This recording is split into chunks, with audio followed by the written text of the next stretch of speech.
دوسری اسلامی سربراہی کانفرنس 22 سے 24 فروری 1974 کو لاہور میں منعقد ہوئی، جس کی میزبانی پاکستان نے کی اور اسے لاہور سمٹ کے نام سے جانا گیا۔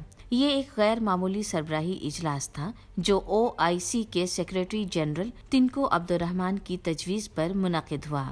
دوسری اسلامی سربراہی کانفرنس اکتوبر 1973 کی عرب اسرائیل جنگ اور عربوں کی طرف سے عائد تیل کی پابندیوں کے تناظر میں مشرق وسطیٰ کی صورتحال پر تبادلہ خیال کے لیے بلائی گئی تھی، جس میں دنیا بھر کے مسلم ممالک کے سربراہان مملکت، وزراء اور معززین نے شرکت کی۔ کچھ شریک ممالک افغانستان، الجزائر، بحرین، بنگلہ دیش، چاڈ، مصر، گبون، گیمبیا، گنی بساؤ، انڈونیشیا، ایران، اردن، مراکش، سعودی عرب، کویت، لبنان، لیبیا، ملائیشیا، مالی، موریتانیہ، نائجر، عمان، پاکستان، یمن، قطر، سینیگال، صومالیہ، سوڈان، شام، تیونس، ترکی، یوگینڈا، متحدہ عرب امارات، فلسطین اور عراق شامل تھے۔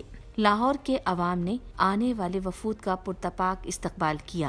وزیر اعظم پاکستان ذوالفقار علی بھٹو نے کانفرنس کا آغاز کیا اور مندرجہ ذیل فیصلے کیے گئے۔ اردن، شام، مصر اور فلسطینی عوام کو اپنی زمینوں کی بازیابی کے لیے ان کی جائز جدوجہد کے لیے حمایت کا یقین دلایا گیا۔ مسئلہ فلسطین کو حل کرنے کی ضرورت ہے۔ اسرائیل کے ساتھ ساتھ تعلقات رکھنے والی تمام ریاستوں کی مذمت کی گئی اور تجویز دی گئی کہ یروشلم پر عربوں کی خود مختاری کے لیے اقدامات کیے جائیں گے۔ اسلامی ثقافت، یکجہتی اور تعلیم کے فروغ کے لیے اسلامی یکجہتی فنڈ قائم کیا گیا۔ سربراہی اجلاس کے کامیاب انعقاد سے مسلم دنیا میں پاکستان کا قد بلند ہوا۔ لاہور سمٹ کے اہم نتائج درج ذیل ہیں۔ مشرقی پاکستان کے ٹوٹنے کے بعد بھی بھارت کو اس بات کا اندازہ ہو گیا تھا کہ پاکستان اکیلا نہیں کھڑا تھا، بلکہ دنیا کے چند امیر ترین ممالک کے ساتھ اس کے بہت سے دوست تھے۔ کئی عرب اور اسلامی ممالک نے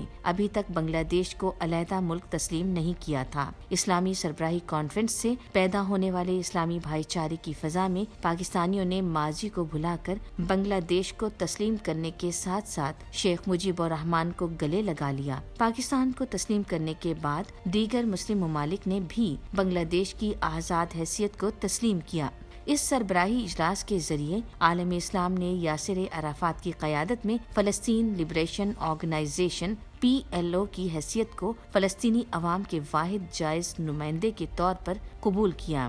اس قبولیت نے اقوام متحدہ اور دیگر عالمی اداروں میں فلسطین کے کاز کو تقویت بخشی اور یاسر عرفات نے کہا کہ فلسطین لاہور میں پیدا ہوا ہے۔ اس نے مسلم دنیا کے درمیان یکجہتی اور بھائی چارے کو جنم دیا اور انہیں اپنے وسائل خصوصاً تیل کی قدر سے آگاہ کیا۔ سمٹ نے واضح کیا کہ یروشلم مسلمانوں کے لیے انتہائی اہمیت کا حامل ہے، پوری امت مسلمہ کے لیے مذہبی طور پر مقدس ہے۔ اس نے عربوں کو خاص طور پر مصر کو 1973 کی عرب اسرائیل جنگ کے بعد کے مذاکرات میں مضبوط کیا۔ 24 فروری اسلامی تاریخ کا وہ اہم ترین دن ہے جب 1400 سال میں پہلی مرتبہ مسلمان سربراہان حکومت اکٹھے ہوئے۔ یہ اعزاز شہروں میں شہر لاہور اور تمام ممالک میں بطور ملک پاکستان اور ان ممالک کے حکمرانوں میں بطور میزبان ذوالفقار علی بھٹو کو حاصل ہوا۔ یہ اسلامی سربراہی کانفرنس وزیر اعظم پاکستان ذوالفقار علی بھٹو اور سعودی فرمانروا شاہ فیصل شہید کی خصوصی کوششوں کے نتیجے میں